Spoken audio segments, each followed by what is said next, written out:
Zagales, zagalas, señores del jurado, yo soy Roberto y os quiero dar la bienvenida a este pequeño canal donde, como sabéis, solemos hablar de cine.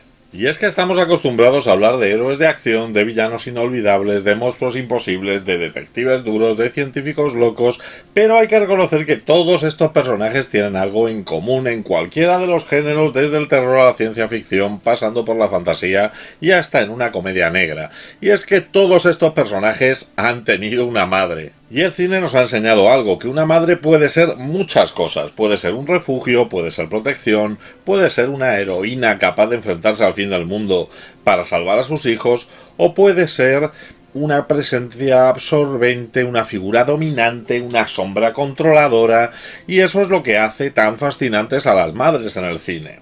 Especialmente en el cine de los 80 y los 90, el momento en el que el cine entendió por fin que una madre no tenía por qué ser simplemente un personaje secundario, convertimos a estas madres en la heroína, en la villana o en el motor absoluto de toda la historia. En el terror vimos madres capaces de cruzar cualquier línea para proteger a sus hijos, o incluso madres que preparaban a la humanidad para sobrevivir a un apocalipsis. En la fantasía hubo madres que lucharon contra fantasmas, contra monstruos, contra criaturas imposibles sin perder del todo la paciencia. Y luego están las peores, esas madres aparentemente normales que, como veremos, a veces se convierten en las más peligrosas. Y hoy, coincidiendo con el Día de la Madre, vamos a rendir homenaje a algunas de estas madres más inolvidables de la historia del cine. Porque esto es otro rollo. La vida es bella, lo sé muy bien, con un poco de amor llega el tren. La fuerza está contigo, mi amigo fiel, en el cine encuentro mi papel. Estrella la casa, qué emoción, el Titanic naufraga en su canción. Es un interminable, no acabará, y siempre París nos quedará. Esto es otro rollo, ya lo verás, con un final feliz te conquistará. Esto es otro rollo, míralo bien, en la pantalla todo cambiará también. Como siempre comento en este tipo de vídeos, este ranking es muy personal, es muy subjetivo. Soy consciente de que intencionalmente o no he dejado fuera a grandes personajes, a grandes madres del cine, y espero que vosotros en los comentarios completéis esta lista con vuestras sugerencias. Y ahora, sin más, comenzamos. Y vamos a comenzar nuestro repaso con una madre sorprendente que fue tomando más importancia según fue avanzando la saga a la que pertenece. Y es que si hablamos de madres de cine que combinan amor, carácter y un puntito de autoridad, Molly Weasley juega en otra liga. La conocimos por primera vez en la película Harry Potter y la Piedra Filosofal, dirigida por Chris Columbus. Chris Columbus, además, un director que venía acostumbrado de hacer películas familiares como Solo en casa, y que entendió perfectamente que en Hogwarts, además de magia, se necesitaba calor humano, y ahí es donde entra Molly. Interpretada por Julie Walters, Molly es la matriarca absoluta de los Weasley, madre de 7 hijos, esposa de Arthur, y básicamente la única capaz de controlar una casa en la que Fred y George son capaces de convertir cualquier día normal en un maravilloso día de caos mágico. ¿Cómo? ¿Cómo llegar al andén? Sí, no te apures, hijo. También es el primer año de Ron en Hogwarts. Lo único que tienes que hacer es ir con decisión hacia el muro, entre los andenes 9 y 10. Coge carrerillas si estás nervioso. Buena suerte. Pero además jamás se nos va a presentar durante toda la saga como una madre caricaturesca. No es una madre gritona que cocina y regaña. Es el corazón emocional de toda la saga, porque más allá del humor y la calidez, Molly cumple una función narrativa clave. Es el primer contacto real que Harry tiene con lo que significa una familia. Desde que lo conocemos, Harry no ha tenido afecto, no ha tenido referentes, no ha tenido hogar, y Molly, sin realizar grandes discursos, sin realizar gestos épicos, le da justamente eso que le faltaba. Una mesa llena, un jersey tejido a mano en Navidad, alguien que le llama por su nombre con cariño, y esto en una saga llena de dragones, hechizos y villanos inmortales pesa muchísimo más de lo que parece. Además, lo que convierte a Molly en un personaje inolvidable no es solo su lado tierno, sino el contraste brutal que esconde, porque cuando se va oscureciendo la historia, según van pasando los libros, según van pasando las películas, vamos a conocer una segunda cara, la de madre protectora llegada al límite. Ya hemos ido conociendo en películas que Molly Weasley fue una de los miembros originales de la Orden del Fénix y que luchó contra el que no debe ser nombrado. Pero en Harry Potter y las Reliquias de la Muerte parte 2, en ese momento en el que tenemos su enfrentamiento con Bellatrix Lestrange, vemos algo que va más allá de un duelo mágico, es una declaración de principios. Esta mujer que te da de comer, que te arropa, que te tapa por las noches, es capaz de destruirte si le haces algo malo a su familia. Y ahí Molly deja de ser la madre de Ron y se convierte en todo un símbolo. Es la representación de esa madre que no necesita protagonismo constante para ser esencial, que sostiene, que protege, que educa y que si hace falta lucha por su familia. Porque al final, entre tanta varita y tanta profecía, Molly Weasley le enseña al espectador algo mucho más simple y mucho más potente, que es que el verdadero poder no tiene por qué mostrarse ni hacer ruido. A mi hija no, por ti.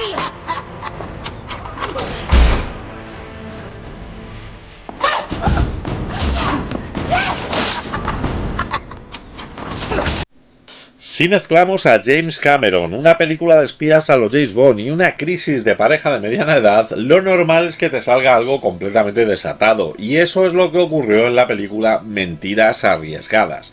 Estrenada en 1994, este remake de la película francesa Hay un espía en mi cama es un híbrido delicioso entre acción, comedia y sátira matrimonial, porque sí, aquí hay explosiones, hay persecuciones imposibles, hay terrorismo internacional, pero en el fondo lo que nos está contando es la historia de un matrimonio que tiene una pequeña crisis.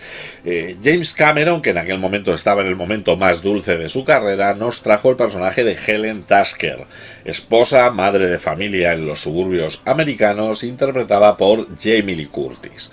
Helen es en apariencia la definición de la rutina noventera para una mujer americana. Es ama de casa, es madre, lleva una vida muy predecible y tiene en principio un marido, Harry Tasker, interpretado por Schwarzenegger, que teóricamente se dedica a vender ordenadores y que tiene una vida nada emocionante. Pero claro, la realidad es otra. Harry es un espía internacional que lleva años viviendo una doble vida y que ha dejado a Helen fuera de esta segunda vida. Lo interesante del personaje de Helen no es solo el shock inicial, que es maravilloso, con la sensación de me he casado con un desconocido, sino el arco que se construye a partir de él, porque Helen no se queda el papel de víctima ni se queda como una simple espectadora. Se transforma. Helen no solo descubre quién es su marido, descubre quién podría haber sido ella. Y esto en una película que no para un solo momento es algo muy interesante. Además, su papel como madre no desaparece en medio del caos. Su relación con su hija Dana funciona como ancla emocional en la película. Mientras Harry está salvando el mundo a golpe de misil, Helen sigue representando esa parte de la vida que no se puede delegar, la familia, la responsabilidad, lo cotidiano.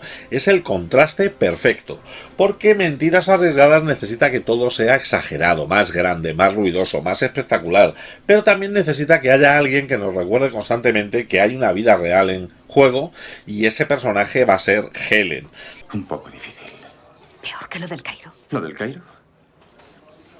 Aquello fue un día de playa comparado con esto. El tío es un espía. Espía. Al final, lo que hizo interesante al personaje de Helen es que rompe con la idea clásica de la esposa del héroe.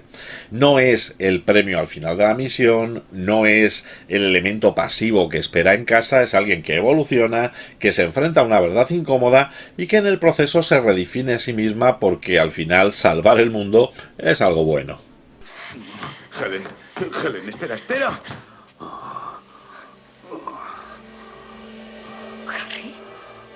Sí, soy Harry. Sé que esto no está bien, pero puedo explicártelo. Aquí hay que decirlo claro, si hablamos de escapadas familiares que salen mal, lo de Wendy Torrance tiene premio. En 1980 Stanley Kubrick adaptó la novela de Stephen King y firma con El Resplandor, una de esas películas que no solo redefinieron las películas de terror, sino que dejan una sensación incómoda que se queda contigo durante algunos días. Kubrick, director obsesivo hasta niveles legendarios, construyó un relato de horror frío, geométrico, donde cada plano está medido con escuadra y donde los personajes están completamente sometidos a un vaivén de emociones constante. La premisa de la película la conocemos. Jack Torrance acepta un trabajo como cuidador del hotel Overlook durante el invierno y se lleva junto a él a su esposa Wendy y a su hijo Danny.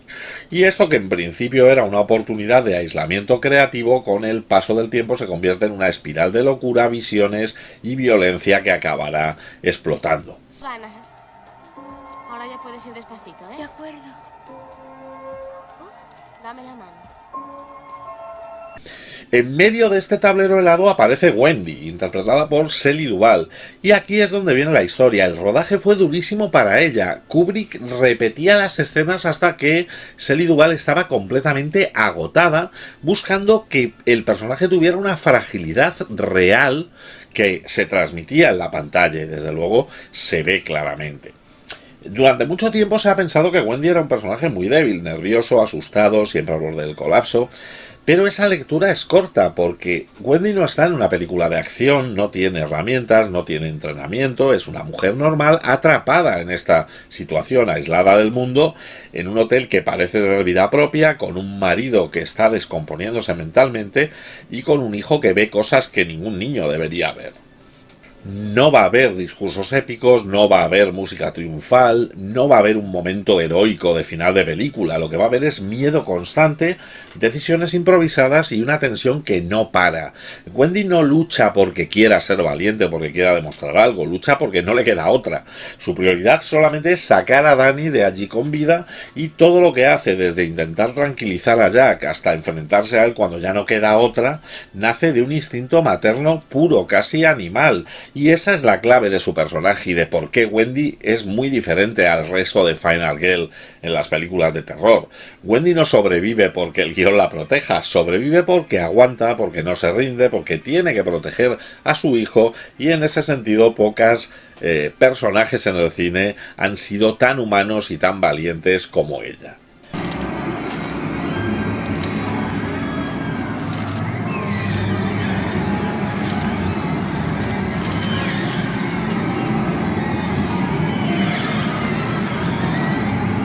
Y si lo de Wendy Torrance es sobrevivir al horror, lo de Diane Freeling ya es plantarle cara al más allá sin pensárselo dos veces.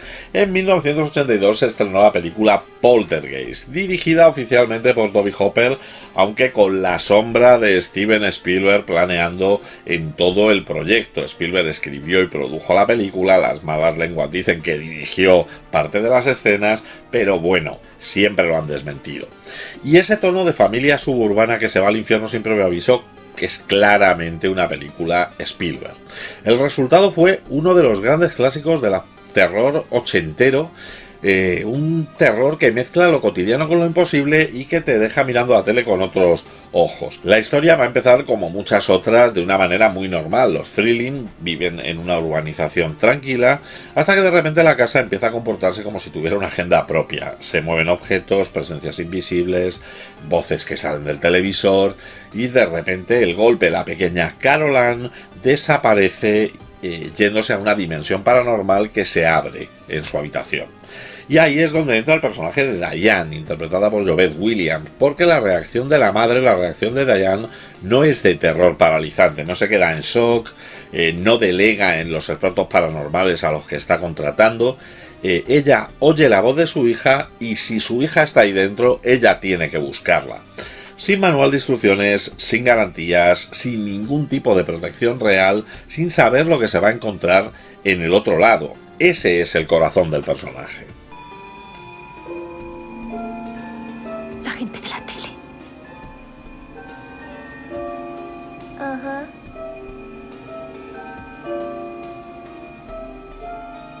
¿Tú los ves? Diane va a representar a la madre protectora llevada al extremo más literal posible. Su hija está atrapada en una dimensión y ella está dispuesta a cruzar esa frontera. Y cuando llega el momento, cuando atraviesa ese portal imposible, la película se convierte en algo más visceral. Además, hay un detalle clave: ella no pierde en ningún momento su humanidad. No se convierte en una heroína fría e invulnerable. Tiene miedo, duda, está enfrentándose a cosas que no entiende, pero no se detiene. Y eso le hace más potente que otras madres que aparecerán por aquí. Aquí el valor no va a ser no tener miedo, es ser capaz de avanzar aunque tengas miedo. En contraste con el caos sobrenatural, la casa, los espíritus, el famoso están aquí, que se queda grabado en la memoria del espectador, Diane va a ser el ancla emocional. La película se vuelve loca, pero siempre tenemos a la madre motivada y sabemos que la mueve a hacer las cosas que quiere hacer. Y eso hace que conecte muy bien con el espectador, porque tú puedes no creer en fantasmas, no creer en dimensiones paralelas o no creer en casas malditas, pero sí vas a entender perfectamente esa necesidad que tiene Diane por proteger a su pequeña. Al final, Portales funciona también no solo por los efectos, no solo por la atmósfera, sino porque en el centro de la película tiene a una madre que hace una promesa de recuperar a su hija y que se convierte en el centro de la película.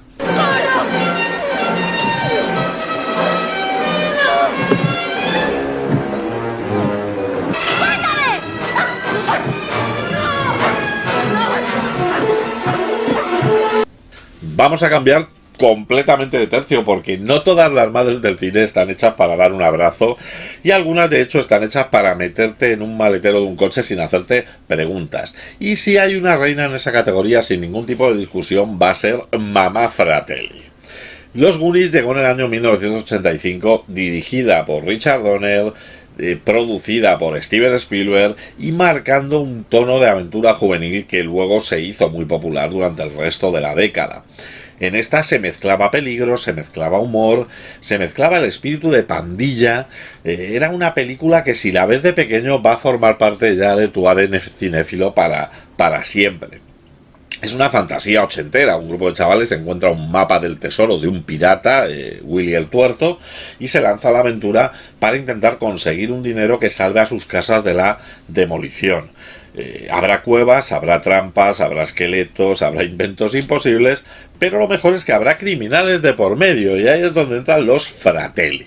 Y al frente de ellos va a estar la Mamma, interpretada por Anne Ramsey en un papel que es puro exceso. Mamma Fratelli no es una villana realista, es una caricatura perfecta del cine de aventuras. Es exagerada, gruñona, intimidante y tiene una presencia que llena cada escena en la que aparece. La pinta debe llevar 10 veranos cerrados. ¿Cuánto tiempo habéis estado en la ventana? Es suficiente para ver que necesitan 400 jaulas para cucarachas. ¿Cómo demonios queréis que cree con esta mierda antidiluviana?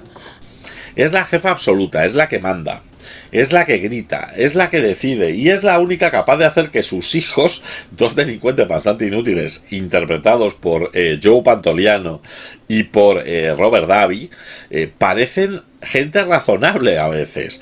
Su forma de ejercer la maternidad no pasa por el cariño. Aquí hay órdenes, broncas y una dinámica familiar que parece más una banda criminal que una casa, pero esa es la gracia del personaje. ¡Se está comiendo mi pepperoni! ¿Quieres tu pepperoni? Muy bien, vamos a matarnos por la pepperoni. Voy a matarle. que te guardes esa pistola. ¡Vamos! Siempre estás de su parte, mamá. Siempre le has querido más que a mí. Claro que sí. Porque Mamma Fratelli funciona precisamente por ese contraste. En una película llena de inocencia, amistad y espíritu aventurero, ella representa el caos adulto, la amenaza, a pesar de que le da un toque de humor muy interesante. Cada aparición suya tiene un toque entre peligro real y comedia desatada que encaja perfectamente con el tono de la película. Y además es muy ochentera, ese villano grande, teatral, casi de dibujo animado, resulta memorable. Mamma Fratelli no tiene un gran trasfondo psicológico, no vamos a conocer mucho de ella, pero su personalidad lo llena todo, es dominante, es imprevisible y es inolvidable. Al final su papel dentro de la aventura es clave porque es la que eleva la aventura. Sin la amenaza de los Fratelli persiguiéndolos, los Goonies no serían nada más que un paseo en búsqueda de un tesoro. Pero con el personaje de Mamma Fratelli la película gana tensión, gana ritmo y gana ese punto de locura que la hace única. Oye, Slothy, puede que haya sido mal al encadenarte en aquella habitación, pero ha sido por tu bien.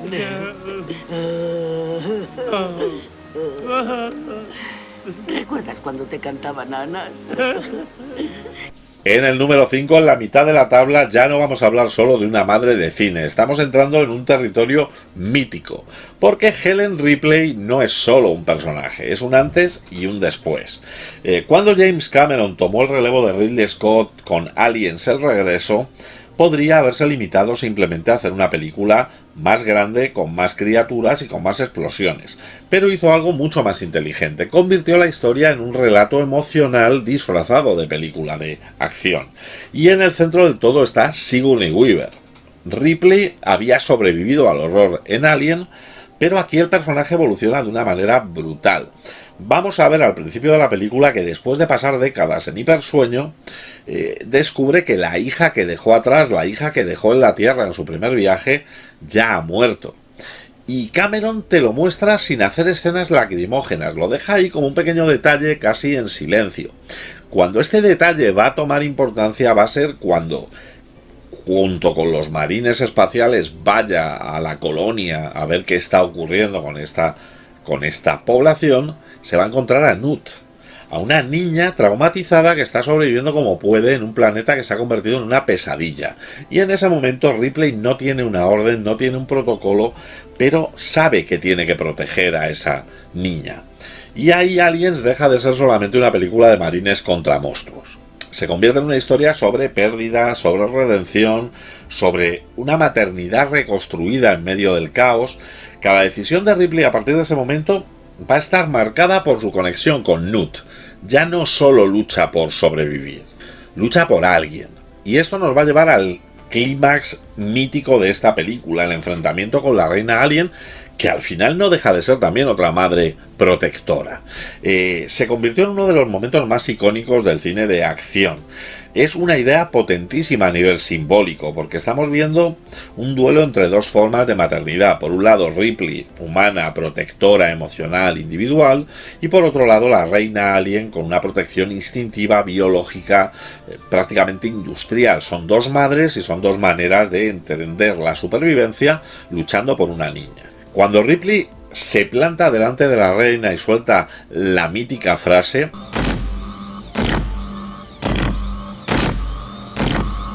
¡aléjate de ella, puerca!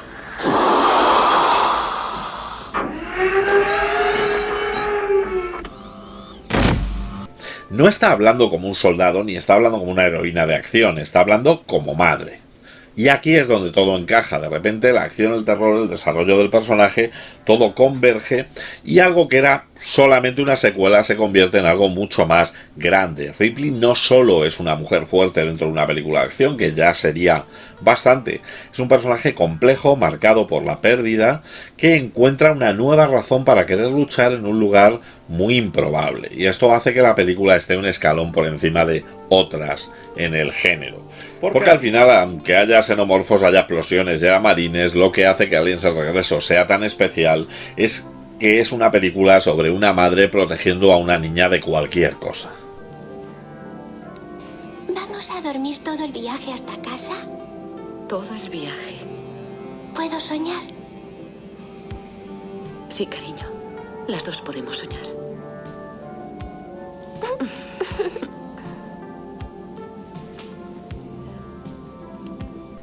Y de nuevo nos vamos al territorio James Cameron. Es muy evidente que en la filmografía de James Cameron hay un reflejo de su infancia y una fijación muy concreta por madres fuertes, protectoras, llevadas al límite. Y es que cuando conocemos a Sarah Connor en Terminator, es una chica, una camarera normal, casi invisible, atrapada en una pesadilla que no termina de entender. Pero cuando vemos Terminator 2, Sarah ha evolucionado y se ha convertido en una fuerza de la naturaleza. Ahora es una madre y Linda Hamilton fue capaz de protagonizar una de las transformaciones más radicales del cine comercial. Ya no es una jovencita que huye, ahora es alguien que ha visto el futuro, que sabe que va a venir y que ha decidido prepararse para ello. Cueste lo que cueste, Sarah no es solo una madre protectora. Es una madre que está entrenando a su hijo para que lidere una guerra que todavía no ha comenzado. Tiene que dejarme ver a mi hijo. Por favor. Por favor. John Connor no tiene ni una infancia normal ni nada remotamente parecido. No hay rutina, no hay estabilidad, no hay inocencia. A cambio hay supervivencia, entrenamiento y paranoia, porque Sarah sabe que ese niño será el líder de la resistencia contra las máquinas y eso cambia las reglas. No le va a educar, le va a preparar. Oye, Chanel, ¿qué le pasa a Wolfie? ¿Le estoy oyendo ladrar? ¿Se encuentra bien? Wolfie está bien, cariño, está perfectamente. ¿Dónde estás? Tus padres adoptivos han muerto. Y ahí nace la grandeza y la tragedia de este personaje, porque Sarah ama a su hijo, pero entiende que no puede ser una madre convencional. Tiene que endurecerse, tiene que ser desconfiada, tiene que ser incluso peligrosa. Hay momentos en la película en la que, si nos fijamos, Sarah da casi más miedo que el propio Terminator, y esto no es casualidad, es el precio de saber demasiado, de cargar con un futuro que nadie conoce. Maldita sea, tienes que ser más listo. Ha faltado poco para que te maten. ¿En qué estabas pensando? No debes arriesgarte por nadie, ni siquiera por mí, ¿lo entiendes? Eres demasiado importante. Además, James Cameron, al igual que en Aliens, hace algo muy suyo. Mete debajo de una película aparentemente de acción un conflicto emocional muy potente. Sarah no solamente está luchando contra Skynet, contra las máquinas, está luchando contra el destino, está luchando contra la idea de que todo está escrito y que nada puede cambiar. Y en ese intento va a tener que tomar decisiones que lo alejan de la imagen clásica de la madre. Pero la van a acercar a algo más complejo, más humano, porque ¿qué haces si para proteger a tu hijo le tienes que arrebatar la infancia? Eso va a ser la pregunta incómoda que va a tener detrás este personaje. Al final, Sarah Connor no es solo un icono del cine de acción, es una de las representaciones más duras y honestas de la maternidad llevada al extremo, porque no lucha nada más que para salvar a su hijo, lucha para darle un futuro, aunque para tener ese futuro tenga que perderse el presente. Y pocas madres en el cine han tenido que cargar con algo así. Mamá y él solo estuvieron juntos una noche. Ella aún le quiere. A veces la veo que está llorando. Ella lo niega, claro, y actúa como si se le hubiera metido algo en el ojo.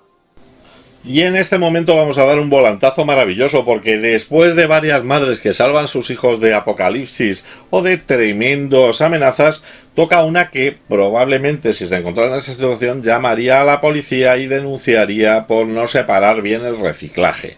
Bienvenido al mundo de Beverly Suffolk. Los asesinatos de mamá llegó en el año 1994 de la mano de John Waters. John Waters es un director tremendo, provocador de cine underground norteamericano. Es un director que lleva toda su carrera riéndose y desmontando la moralidad suburbana con una sonrisa retorcida. Quizás esta sea su película más accesible, tiene películas mucho más salvajes, pero el humor en esta película es igual de afilado. Lo siento, gente, pero no se permiten chicles en esta casa. Disculpe.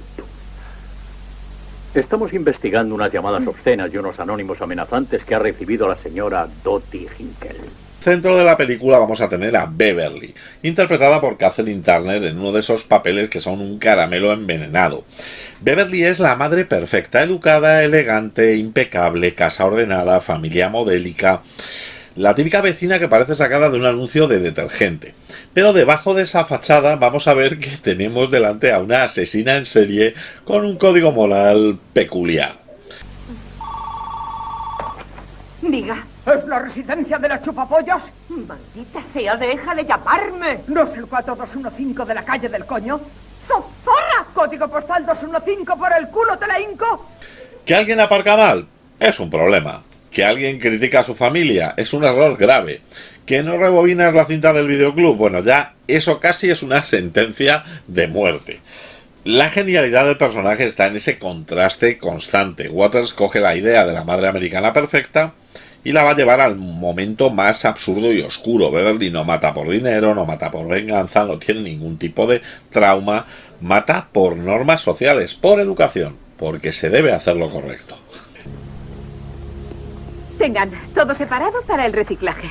Buenos días, señora Safin. Buenos días, Gas. Buenos días, Sloppy. Muchachos, por trabajar en favor del medio ambiente les he traído un regalo. Un traguito no hace daño a nadie. Y en ese momento es cuando la película se vuelve brillante, porque no estás viendo a una villana, estás viendo una sátira salvaje sobre la obsesión con la perfección, con las apariencias, dentro de esos barrios, dentro de esos suburbios norteamericanos donde todo tiene que ser impecable, aunque dentro de las casas esté todo absolutamente podrido. Además, Turner está desatada, su interpretación juega todo el rato en esa línea finísima entre lo encantador y lo inquietante. Puedes sonreírte mientras te ofrece una taza de té y en la siguiente escena estar planificando cómo hacerte desaparecer sin manchar la alfombra. Me persigue la policía, perdón. Usted es la mamá asesina. Sí, así es como me llaman. Pase enseguida, por favor. Y lo mejor de Beverly es que ella jamás se ve a sí misma como una amenaza. Ella cree sinceramente que es una buena madre, que está protegiendo a su familia, que está manteniendo el orden, que está haciendo lo que cualquiera con principios tendría que estar haciendo. Y ahí está la parte más incómoda y más divertida de este personaje, porque pocas cosas dan más miedo que alguien que está absolutamente convencido de que lo que está haciendo está justificado porque tiene razón. ¿Que ha mentido? No lo admito. ¡So puta! Cuide su vocabulario, señora Hinkel. La ha visto, señoría. Acaba de decirme que me follen. Que hagan constar que simplemente estoy aquí de pie. Los asesinatos de mamá es una comedia negrísima, pero también es un espejo deformado de esa idea de madre perfecta llevada hasta el absurdo total. Porque sí, hay madres que harían cualquier cosa por sus hijos. Lo que nadie ha escrito nunca es hasta dónde llega ese cualquier cosa. No se pueden llevar zapatos blancos después del día del trabajo. Ya no es así, ha cambiado. Sí que lo es. Tu madre no te lo explicó nunca. Pues ya lo sabes. No. Ahora nos vamos a meter en un terreno pantanoso, niebla espesa, cabañas de madera y decisiones cuestionables. Porque hablar de Pamela Burgess es hablar del origen de uno de los grandes mitos del terror moderno. Viernes 13 se estrenó en 1980, dirigido por Sean S. Cunningham y claramente inspirada por el bombazo que había sido la película Halloween de John Carpenter. La idea era muy simple, asesino implacable, jóvenes carnes de cañón y a ver qué pasa. Pero claro, a veces el cine tiene algún accidente feliz y crea algo mucho más grande.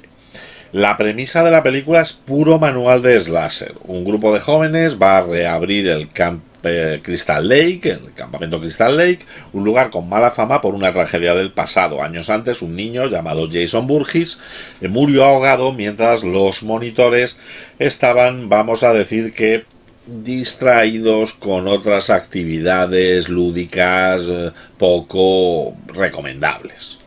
Desde entonces el sitio ha quedado marcado, maldito. Es un lugar donde se sabe desde el primer momento que nada bueno va a pasar. Y efectivamente pues empiezan a caer uno detrás de otro. Durante gran parte de la película todo va a apuntar a un esquema clásico. Un asesino invisible, una presencia acechante, algo casi sobrenatural entre los árboles. Pero llega el momento clave, el giro. La asesina es la madre de Jason. ¿Quién es usted? Soy la señora Burgess, una vieja amiga de los Christie. Interpretada por Betsy Palmer, Pamela va a aparecer en el tramo final y va a redefinir completamente todo lo que hemos estado viendo, porque de repente el terror deja de ser abstracto y es profundamente humano. No mata por placer, no mata por dinero, mata por dolor, por culpa, por una herida que nunca ha cicatrizado. Su hijo murió y alguien tiene que pagar por ello. Y ahí está la grandeza del personaje. Pamela no es una entidad sobrenatural, no es una fuerza del mal sin rostro, es una madre rota, consumida por la pérdida, que ha convertido ese amor en algo completamente destructivo. Vamos, vamos, enséñemelos. No, cálmese, yo cuidaré de usted. Yo trabajaba para los Christie. Es la maternidad llevada al momento más oscuro. Además hay un detalle muy potente, su forma de hablar, de cambiar de tono, de deslizarse entre la dulzura y la amenaza es algo que crea una incomodidad brutal. No es el típico villano intimidante que grita de forma directa, es mucho más inquietante, porque es alguien que parece creer que lo que hace está justificado. Porque al final lo que se nos plantea en Viernes 13 es una idea muy incómoda, que es que el amor puede torcerse, puede deformarse y puede acabar convirtiéndose en algo muy peligroso. Y sin Pamela probablemente no existiría Jason Voorhees tal y como lo conocemos. Antes del icono, antes del machete, antes de la máscara de hockey, hubo una historia de dolor y venganza de una madre. Jason era mi hijo. Y hoy era su cumpleaños. ¿Dónde está el señor Christie? No podía consentir que volviera a abrir esto. Y ahora sí vamos a llegar al número 1 y aquí no admito debate posible porque cuando hablamos de una madre en el cine que deja huella, esto no es una huella. Norma Bates es una cicatriz permanente. En 1960 Alfred Hitchcock no solamente estrenó Psicosis, cambió las reglas del juego del thriller y de las películas de terror, dinamitó las expectativas del público, rompió estructuras narrativas y convirtió un motel de carretera en un lugar tremendamente hostil. Bueno, además de mostrar por primera vez un retrete en pantalla.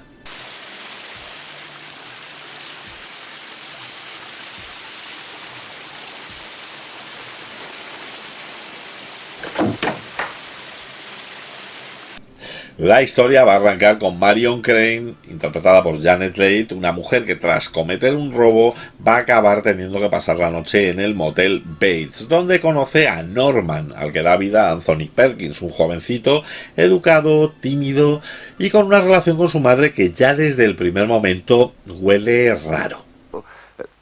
¿Recados para mi madre? Bueno, solo hago lo que mi madre me permite. ¿No tiene usted amigos? El mejor amigo para un muchacho es su madre. Porque aunque nunca la vemos, la presencia de la señora Bates invade todo. Está en la casa de la colina, está en las conversaciones, está en las formas en las que Norman habla, se mueve, cómo conversa. Es una sombra constante, una madre dominante, estricta, absorbente, que parece vigilar cada uno de los pasos de Norman, incluso cuando físicamente en pantalla no la vemos. Y eso fue puro Hitchcock. ¿Alguien en la casa? Creo que junto a la ventana hay una persona. No hay nadie. Seguro que sí, mire. Es mi madre. Está inválida. Inválida, eso es. Prácticamente vivo solo. Entiendo. Porque lo que vino después, un giro que forma parte de la historia del cine, no necesita ni siquiera ser explicado para que funcione. Todo el mundo sabe lo que pasó, incluso que no haya visto la película, forma parte del imaginario colectivo. Pero más allá del impacto, lo realmente potente del personaje es lo que representa a la señora Bates. Es la encarnación de la maternidad tóxica llevada al extremo más perturbador. No solamente es una madre controladora, es una figura que invade, que anula, que borra la identidad de su hijo hasta convertirla en algo irreconocible. No deja espacio para que crezca, no permite escapar, no permite independencia, es una prisión auténtica para Norman y para ello Hitchcock no necesitó ni monstruos, ni sangre desbordada, ni efectos especiales. Todo nace de algo muchísimo más cercano, muchísimo más reconocible y por eso mucho más incómodo, que es la relación madre-hijo completamente deformada.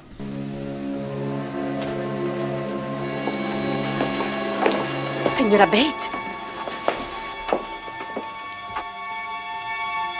Psicosis no solo redefinió el thriller y el terror moderno, también abrió la puerta a explorar los miedos más íntimos, los que no vienen de fuera, los que vienen de dentro de casa, porque después de la señora Bates el cine entendió algo, que el horror no siempre está en lo desconocido, el horror puede estar en lo cotidiano, en lo familiar, en lo que te debería proteger, y cuando lo que te debería proteger no te protege, no hay ningún lugar seguro. Por eso Norma Bates tenía que ser nuestro número 1, es el referente, es el origen de una idea que sigue explotándose décadas después, y es que a veces el terror no va a llamar a tu puerta, vive contigo. Que una madre tenga que declarar contra su propio hijo, pero no podía permitir que creyeran que el crimen lo cometí yo. Ahora lo encerrarán.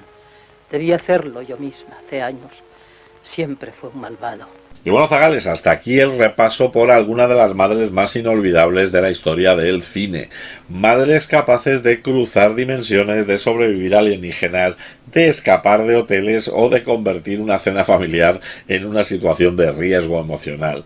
Porque si algo nos ha enseñado el cine es que una madre puede salvarte la vida o puede complicártela muchísimo. Y si tienes suerte, lo mismo pasan las dos cosas en la misma tarde. Así que aprovechando este Día de la Madre, este no deja de ser un pequeño homenaje a todas estas madres porque son quienes nos han convertido en quienes somos. Y ahora os toca a vosotros. ¿Cuál es vuestra madre favorita de cine? ¿Cuál falta en esta lista? Ponedmelo en la caja de comentarios. Si os ha gustado el vídeo, dadle al like, suscribíos al canal para más contenido como este y no dudéis en pasar por la sección Canales que me enrollan dentro de mi canal, donde encontraréis canales de compañero que incluso hablan de cine a veces mejor que yo. Y como siempre digo, parafraseando a Typical, en el próximo programa hablaremos del gobierno. Muy bien amigos, se acaba la semana, los domingos por la tarde aquí partimos pana. ¿Te lo has pasado bien? ¿Aún te quedan ganas? Roberto te cuenta más movidas raras. Esto es otro rollo, ahora a la cama, a dormir, a ver cine o haz lo que hagas. Dentro de 7 días otra pasada con más pelis guapas para analizarlas. Esto es otro rollo, verano, invierno. Esto es otro rollo, aquí siempre despierto. Esto es otro rollo, lo estás sintiendo. La semana que viene hablaremos del gobierno.